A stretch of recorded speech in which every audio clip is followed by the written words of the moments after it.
नमस्कार। Bras school के official YouTube channel पर आप सभी का हार्दिक स्वागत है एक बार फिर से। ब्राज स्कूल के ऑफिशियल यूट्यूब चैनल आज की हमारी जो कक्षा रहेगी पॉल साइंस, उसकी जो हम पहले पढ़ रहे थे, हमारा जो सेकंड लेसन चल रहा था उसी में आगे हम पढ़ेंगे कि हमने पहले हम सोवियत संघ का विघटन पढ़ रहे थे। सेकंड लेसन में सोवियत संघ का विघटन, ठीक है। तो इसमें हमारे इसके कारण, परिणाम और जो देश अलग हुए थे, इन तीन टॉपिक के बारे में पढ़ चुके हैं। अगला जो हमारा रहेगा कि भारत पर असर, कि सोवियत संघ के विघटन का भारत पर क्या असर हुआ था, इसके बारे में आगे हम पढ़ेंगे, ठीक है। तो आज का हमारा जो टॉपिक रहेगा कि सोवियत संघ के विघटन का भारत पर क्या असर पड़ा था, ठीक है।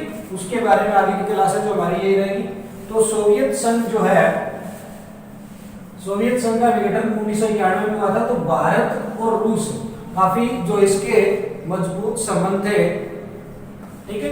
तो रूस, एक बार जो भारत का रूस का समझौता हुआ था, ठीक है, भारत और रूस ने मित्रता संधि साइन की थी एक बार, तो उससे पूरे विश्व में ये आकांक्षा की जाने लगी थी कि भारत है वो सोवियत खेमे में शामिल हो गया, ठीक है। कि लोगों ने ये सोचा कि अंतरराष्ट्रीय परिदृश्य में ये सोचा गया कि भारत है वो सोवियत खेमे में शामिल हो चुका था, ठीक है।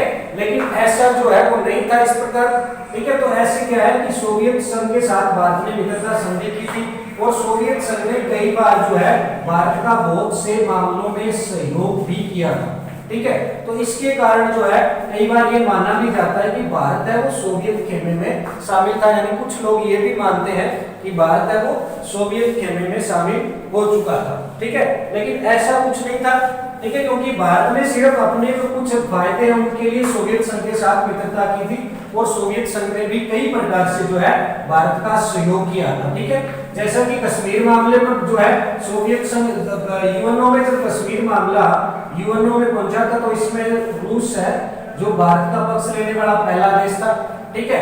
1971 में जो लड़ाई बांग्लादेश जो संकट था उसके समय सोवियत संघ ने जो है इसका सोवियत संघ ने भारत का सबसे ज्यादा साथ है वो इसमें सैनिक रूप से, सैनिक सहायता भी की थी, कूटनीतिक रूप से, राजनीतिक रूप से, अंतरराष्ट्रीय परिदृश्य में, यूएनओ में, इसमें भारत ने हर प्रकार से संभव है वो रूस की सहायता की थी, ठीक है। तो इसलिए जो भारत है और रूस है इनके बीच में काफी जो संबंध है वो माने जाते हैं। तो भारत और इसके जो संबंध है हम चार प्रकार अलग अलग जो कि राजनीतिक जो प्रभाव पड़े थे, आर्थिक प्रभाव पड़े थे, नंबर 3 है सैन्य प्रभाव और नंबर 4 सांस्कृतिक प्रभाव। ये जो है चार प्रकार से जो सोवियत संघ ने भारत को प्रभावित किया था, ठीक है। इस प्रकार से कौन कौन से मामलों में, राजनीतिक रूप में, आर्थिक रूप में, ठीक है, राजनीतिक मसलों में, विश्व अंतरराष्ट्रीय मामलों में रूस जो है काफी भारत की मदद करता था, आर्थिक तौर पे भी भारत की कई बार मदद की थी, ठीक है। और सैन्य मामलों में भी रूस ने भारत की बहुत बार, और संस्कृति यानी संस्कृतियों के आदान प्रदान के मामले में भी रूस और भारत है वो काफी हद तक एक दूसरे से जुड़े हुए थे, ठीक है। तो सबसे पहले हम इसमें पढ़ते हैं जो राजनीतिक कि भारत का और रूस पर के विघटन का राजनीतिक जो असर है कि राजनीतिक प्रभाव क्या था सोवियत संघ का भारत पर, ठीक है। तो उसके बारे में सबसे जो पहले जो है कि राजनीतिक कि सोवियत संघ में, सोवियत जब मित्रता संधि हुई थी तो लोगों को लगने लगा था कि भारत है वो सोवियत खेमे में शामिल हो गया, लेकिन भारत ने अपनी कुछ आकांक्षाओं को पूरा करने के लिए क्या है जो सोवियत संघ के साथ जो है मित्रता की थी, क्योंकि भारत के प्रथम प्रधानमंत्री थे पंडित जवाहरलाल नेहरू और उसके रूस के नेताओं के साथ जो है काफी अच्छे संबंध थे, ठीक है। और रूस ने 1971 में जो बांग्लादेश संकट के समय आर्थिक और सैन्य रूप से जो है भारत की मदद की थी, ठीक है। और अंतरराष्ट्रीय स्तर पर भी इन्होंने क्या है भारत का साथ दिया था अंतरराष्ट्रीय मामलों में, जब बांग्लादेश का उद्योग हुआ था उस समय, ठीक है। तो इससे क्या है तो इस माना जाता है कि भारत और इसका काफी राजनीतिक मेलजोल था, ठीक है। भारतीय नेताओं का जो राजनीतिक जो इसमें काफी मेलजोल था, ठीक है। तो उसमें और सोवियत संघ में, और जो इसके बाद जो भारत पाकिस्तान जो युद्ध हुआ था उसमें भी जो है संयुक्त राष्ट्र का में इसने सोवियत संघ ने जो है भारत का पक्ष लिया था। कश्मीर मुद्दे पर भी जो है भारत का सबसे पहले समर्थन करने वाले देशों में कौन था? सोवियत संघ। यानी एकमात्र ऐसा देश था सोवियत 27 सदस्यों में, यूएनओ के जो 27 सदस्य है सुरक्षा परिषद के, उसमें जो इसका समर्थन करने वाला प्रथम देश कौन था जिसने भारत का समर्थन किया था कश्मीर मामले पर? वो कौन था? सोवियत संघ। ठीक है, तो यानी काफी रूप से राजनीतिक रूप में मदद मिलती रही है सोवियत संघ को। तो इसलिए क्या है कि जो है इसके विघटन के बाद पर काफी रूप में राजनीतिक प्रभाव जो पड़े हैं। ठीक है, और इससे क्या है सोवियत संघ की विदेश नीति है कि भारत की जो विदेश नीति थी, भारत ने शुरू से ही दोनों दलों से दूर रहने की यानी गुटनिरपेक्षता की नीति अपनाई थी। गुटनिरपेक्षता की जो नीति भारत की थी, रूस ने अप्रत्यक्ष तौर पे उसका क्या किया था? समर्थन किया था। ठीक है, समर्थन कैसे किया था कि आम तौर पे जो दोनों महाशक्तियां थी, रूस सोवियत संघ वो एक महाशक्ति था। ठीक है, तो आम तौर पे वो उन देशों का साथ देते थे जो उनके ग्रुप में शामिल होते थे, कि जो उनके ग्रुप में शामिल होते थे उनका साथ देते थे। लेकिन इन्होंने सोवियत संघ ने इस अंतरराष्ट्रीय परिदृश्य से दूर हट करके कि इनके ग्रुप में शामिल न होते, क्योंकि भारत गुटनिरपेक्षता का सबसे प्रमुख सदस्य था। ठीक है, गुटनिरपेक्ष आंदोलन का, तो इसमें भी इन्होंने इसके बाहर होते हुए भी इसकी मदद की। तो ये क्या है? अप्रत्यक्ष तौर पे क्या है इन्होंने इनका समर्थन किया था। भारत की विदेश नीति का जो समर्थन करने वाला कौन है? जो है सोवियत संघ है, वो पहला देश था। इसलिए जो है कि सोवियत संघ के विघटन के बाद पर राजनीतिक असर काफी पड़े थे। ठीक है, उसके बाद ये राजनीति क्या है कि अंतरराष्ट्रीय परिदृश्य में राजनीति में किस प्रकार रूस ने भारत का साथ दिया था, और जब अभी रूस का विघटन हो गया था तो भारत को नुकसान भी हो रहे थे इससे। ठीक है, तो ये इसलिए है कि उन्होंने इसका भारत का कई बार साथ दिया था, तो भारत को क्या है भी नुकसानों का सामना करना पड़ा। दूसरा जो है आर्थिक रूप से मदद, आर्थिक रूप से नहीं, आर्थिक मदद कि आर्थिक रूप से कि सोवियत संघ है वो भारत को समय समय पर आर्थिक रूप से मदद उपलब्ध करवाता था। आर्थिक मतलब पैसों के मामले में।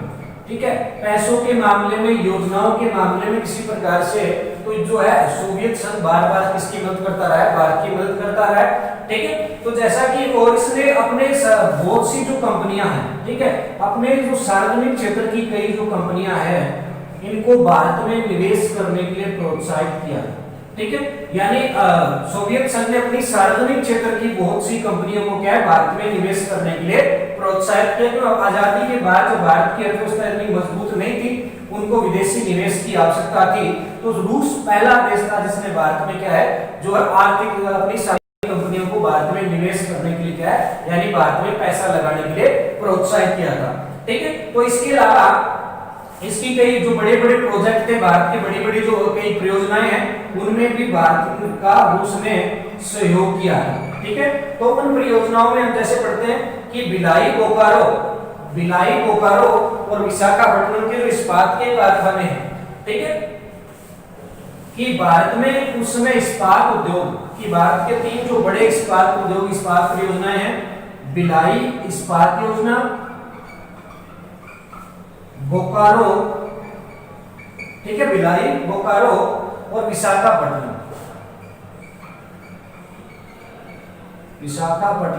तो ये क्या है भारत की जो 3 बड़ी इस्पात परियोजनाएं हैं। ठीक है, और ये तीनों किसके सहयोग से चल रही थी? सोवियत संघ के सहयोग से। ठीक है, इन्होंने सोवियत संघ के सहयोग से इनकी स्थापना की गई थी।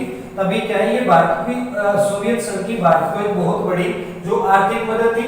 ठीक है, इसके अलावा जो है टेक्नोलॉजी प्रौद्योगिकी की भारत ने इसमें मदद करने के अलावा सोवियत संघ ने भारत को बहुत सी जो नई नई टेक्नोलॉजीज है कि विश्व में जो उस समय नई नई टेक्नोलॉजी जो इजाद हो रही थी वो सोवियत संघ ने इनको उपलब्ध करवाई। ठीक है, सोवियत संघ ने भारत को टेक्नोलॉजी उपलब्ध करवाई थी अलग अलग सारी।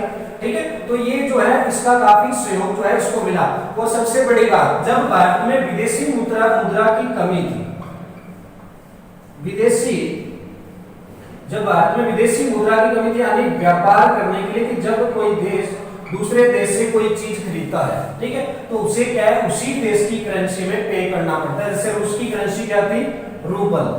ठीक है। तो हर देश के पास विदेशी मुद्रा का एक स्टॉक होता है, लेकिन उस समय भारत के पास, क्योंकि भारत नया नया आजाद हुआ था, तो उस समय विदेशी मुद्रा का इतना स्टॉक नहीं था भारत के पास। तो रूस ने भारत को कहा कि आप अपनी करेंसी में ही हमारे साथ, यानी रुपयों के बदले ही व्यापार करने की बात है वो कही थी कि आप हमें सिर्फ रुपए दे दीजिए, आपको रूबल देने की हमें कोई जरूरत नहीं। यानी भारत के साथ रुपए में ही व्यापार किया, यानी भारत की करेंसी लोगों ने एक्सेप्ट की थी। ठीक है, तो ये सबसे बड़ी मदद थी भारत को।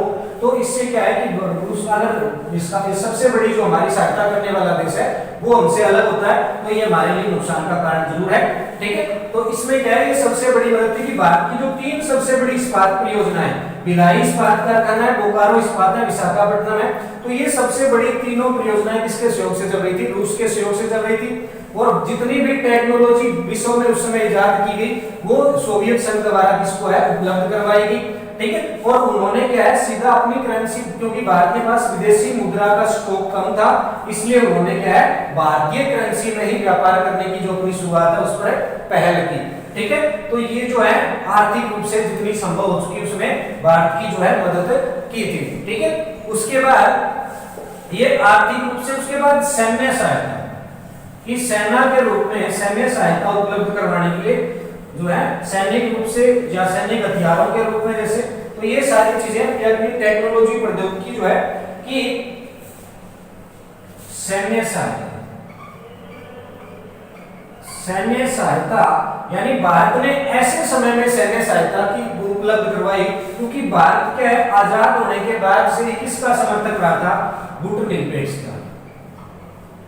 किसका समर्थक रहा था? गुटनिरपेक्षता था, क्योंकि ये दोनों महाशक्तियों के साथ तो शामिल हुए ही नहीं, और महाशक्तियां किसकी मदद कर रही थी कि जो लोग उनके ग्रुप में शामिल हो रहे थे उनकी ही जो मदद है वो कर रही थी। और भारत है वो आजाद हुआ था नया नया। ठीक है, तो उसके बाद उसे जैसे भारत को कई युद्धों का सामना करना पड़ा था।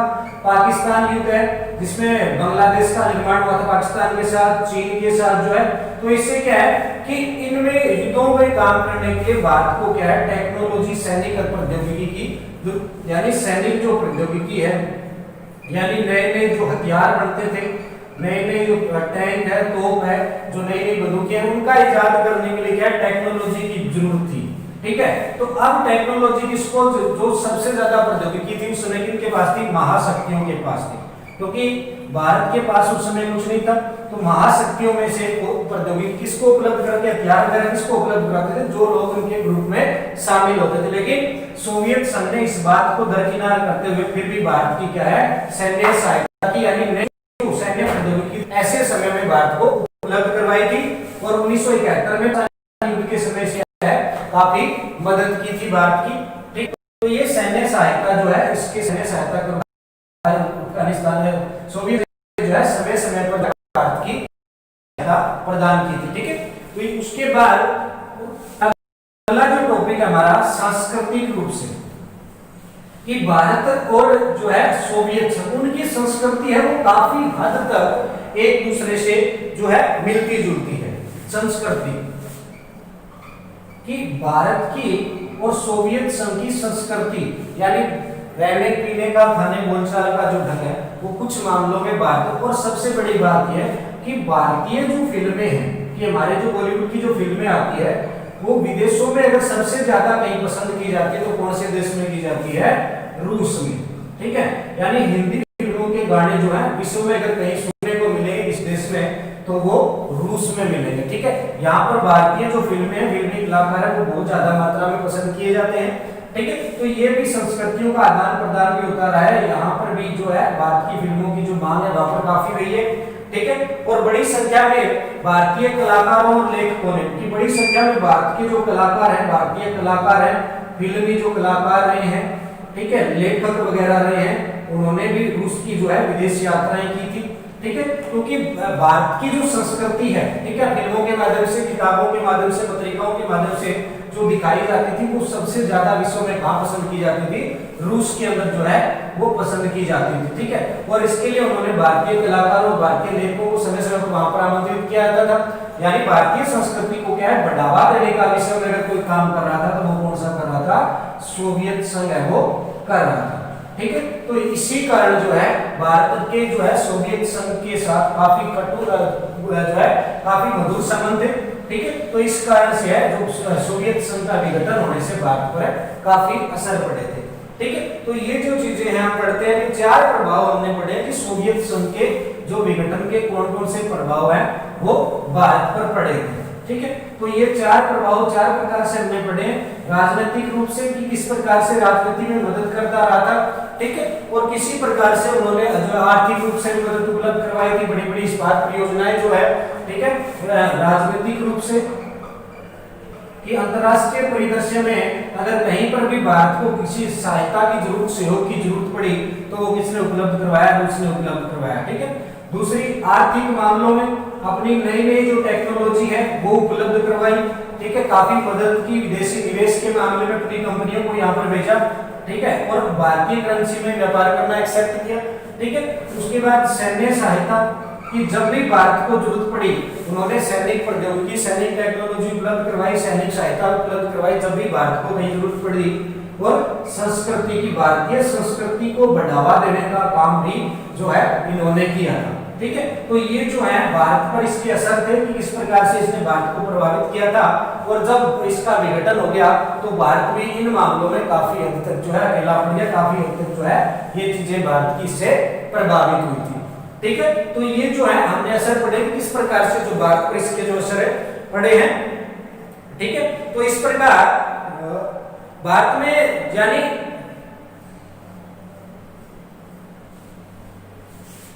और एक मामलों में कि रूस, और क्योंकि रूस है वो किस प्रकार से जो है क्यों मदद करता था भारत की, क्योंकि रूस है कि किसी भी गुट में शामिल नहीं था भारत। ठीक है। लेकिन फिर भी रूस है वो भारत की हर मामले में सहायता करता था। ठीक है।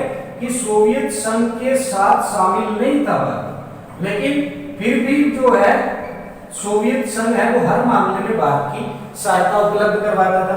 क्योंकि कुछ मामलों में इनकी जो विचारधारा है वो कहीं ना कहीं मिलती थी, इन दोनों के बीच में प्लस पॉइंट था कोई ना कोई। ठीक है। तो जिसके कारण क्या है सोवियत संघ जो है वो विचारधारा, यानी भारत भी जो सोवियत संघ चाहता था वो भी भारत चाहता था।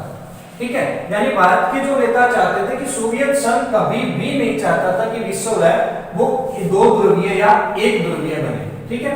यानी एक ध्रुवीय विश्व या द्विध्रुवीय विश्व है वो सोवियत संघ कभी नहीं चाहता था, और ना ही जो भारत है वो चाहता था।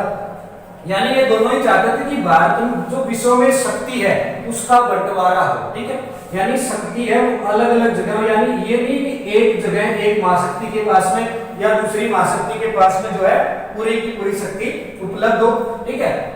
तो इसी कारण से क्या है जो दोनों देश है वो एक दूसरे से जो है सहायता करते थे, क्योंकि जो दोनों का मानना था कि जो एक ध्रुवीय विश्व है या द्विध्रुवीय विश्व है वो पूरे विश्व के लिए क्या है खतरा है। इसलिए क्या है दोनों की विचारधारा मिलती थी, इस कारण से दोनों एक दूसरे का सहयोग करते थे। ठीक है। और उसके बाद उन्होंने कहा कि क्षेत्रीयता की, क्षेत्रीय संस्कृति को ज्यादा जगह मिलनी चाहिए। ठीक है। इस मामले में एक तो विचारधारा के मामले में दोनों का विचारधारा एक जैसी थी कि दोनों ये नहीं चाहते थे कि शक्ति का केंद्रीकरण हो विश्व में, कि शक्ति एक जगह इकट्ठी हो जाए। ठीक है। सारे ये मानते थे कि हर शक्ति के कई अलग अलग ग्रुप होने चाहिए, शक्ति का बंटवारा होना चाहिए, सबको अपनी बात रखने का अधिकार जो है उपलब्ध होना चाहिए। ठीक है। उसके बाद क्षेत्रीयता को बढ़ावा मिलना चाहिए। ठीक है। दोनों ये चीजें चाहते थे, क्षेत्रीयता को बढ़ावा मिलना चाहिए। क्षेत्रीयता मतलब लोकेलिटी, कि क्षेत्र छोटे छोटे जो देश आजाद हुए हर की अपनी संस्कृति है, हर देश जो भी आजाद हो रहा है उसकी अपनी संस्कृति है, अपनी उस देश की विरासत है। ठीक है। तो प्रत्येक देश है उसकी अपनी भौगोलिक जरूरतें हैं। ठीक है। अपनी भौगोलिक जरूरतें हैं, यानी प्रत्येक जो देश है वो किसी ना किसी चीज में स्पेशल है। ठीक है। विशेषता है उसकी अपनी। ठीक है। और अगर वो देश किसी महाशक्ति में शामिल हो जाता है तो उसकी ये जो सारी चीजें वो क्या हो जाएंगी, क्षेत्रीयता को महत्व नहीं मिल पाएगा, क्योंकि अगर ये दोनों ग्रुप में शामिल हो गए तो वो उस ग्रुप के नाम से जाने जाएंगे, ना कि अपनी विशेषता के तहत। कि बहुत से छोटे छोटे देश आजाद हो रहे थे, उनके पास बहुत से अपनी संस्कृति थी, नई नई प्रकार की जो विश्व को एक नई दिशा दे सकती थी, अपनी विरासत थी, अपनी भौगोलिक संपदाएं थी, अपने संसाधन थे। ठीक है। तो इससे ना ही तो वो अपना विकास कर पाते, क्योंकि इनके संसाधनों का कौन दोहन करते हैं, ग्रुप में शामिल हो जाते तो कौन करता, जो महाशक्तियां वो इनके जो है संसाधनों का दोहन करती थी, तो इनका जो अपना विकास है वो नहीं हो पाता था, ये जो देश है वो पिछड़ जाते हैं। ठीक है, तो भारत और सोवियत संघ दोनों ही ऐसा नहीं चाहते थे कि किसी भी मामले में कोई भी देश है वो पिछड़े, तो इसलिए वो दोनों देशों दोनों एक दूसरे का क्या है जो समर्थन करते थे। ठीक है, एक में जो भारत समझौते 2001 में भारत और रूस के बीच में क्या हुए थे, इस तब तक रूस का विघटन हो चुका था, यानी अब सोवियत संघ का जो है कौन था, उत्तराधिकारी रूस का। ठीक है, सामरिक समझौते हुए थे, सामरिक समझौता हुआ था 2001 में सोवियत संघ, रूस और भारत के बीच में। तो इस पर 80 जो है द्विपक्षीय किए गए थे, 80 मामलों पर द्विपक्षीय जो है दोनों पक्षों के बीच में 80 मामलों पर जो है सहमति दस्तावेजों पर हस्ताक्षर हुए थे। ठीक है, तो उसकी इसी कारण से जो है कि भारत की जो है सोवियत संघ है वो हर प्रकार से मदद है वो करता है। ठीक है, तीन कारण है, पहला जो है विचारधारा, कि दोनों की विचारधारा मिलती थी, दोनों जो है विषय देना चाहते थे। ठीक है, सोवियत संघ की जो राय मिलती थी कि दोनों कहीं भी ये नहीं चाहते थे कि विश्व में जो है एक ध्रुवीय बढ़ जाए, यानी शक्ति है वो एक जगह इकट्ठी हो जाए, दोनों ही नहीं चाहते थे। ठीक है, और इसी कारण दोनों के विचार मिलते थे। ठीक है, और दूसरे दोनों क्षेत्रीयता को बढ़ावा देना चाहते थे। ठीक है, यानी जो लोकल जो संस्कृति है छोटे छोटे देशों की, तो वो क्या है, इसके कारण से क्या है कि ये जो देश है वो दोनों एक दूसरे का सहयोग करते रहते थे, और इनके बीच में जो सामरिक समझौता हुआ है, समय समय पर अलग अलग प्रकार से समझौते भी होते रहते थे, तो इस कारण से क्या है जो भारत और दोनों एक दूसरे से मिलते रहते थे। ठीक है, तो इसके कारण से जो है रूस ने भारत की बहुत मदद की थी। ठीक है, रूस के अंतरराष्ट्रीय मामलों में, ऊर्जा संबंधी मामलों में, ठीक है, और जो अंतरिक्ष मामले थे कि भारत का जो पहला अंतरिक्ष प्रोग्राम जो था, भारत का जो पहला जो प्रोग्राम रखा गया था जिसके माध्यम से भारत वो अंतरिक्ष में गया था, वो किस देश की सहायता से किया गया था, रूस की सहायता से 1975 में। ठीक है, तो इसी मामले में भी इसने अपने जो रॉकेट वगैरह है वो भारत को उपलब्ध करवाए थे। ठीक है, तो रूस और भारत है जो काफी घनिष्ठ संबंध रहे हैं। ठीक है, तो इसके कारण जब इसका विघटन हुआ था तो भारत के ऊपर काफी असर पड़े थे। ठीक है, तो ये जो है चीजें इनके कारण भारत के दोनों के विचार मिलते हैं। ठीक है, तो ये जो है हमने पढ़ा है कि दोनों के भारत और जो इसके जो संबंध है। ठीक है, ये जो है हमारा सेकंड लेसन है वो कंप्लीट होता है। तो सेकंड लेसन में हमने चार चीजें पढ़ी है। सोवियत संघ का सिर्फ विघटन पढ़ा है कि सोवियत संघ के विघटन के क्या कारण थे, किस कारण से हुआ था। ठीक है, कि सोवियत संघ का विघटन किस कारण से हुआ था और कौन कौन सी उसकी मुख्य घटनाएं थी। ठीक है, इस पर एक बार इसका रिवीजन लेने की कोशिश करें कि किस कारण से हुआ था, क्यों हुआ था, क्या इसके परिणाम हुए थे, और अलग अलग जो देश आजाद हुए थे इनका क्या हुआ था, और भारत पर इनका क्या असर पड़ा था। ठीक है, ये जो लेसन है पूरा इसमें ये के कारण और जो देश आजाद हुए टॉपिक है, बाकी पीछे की वीडियो देखना दोबारा से तो ये चीजें सही। धन्यवाद।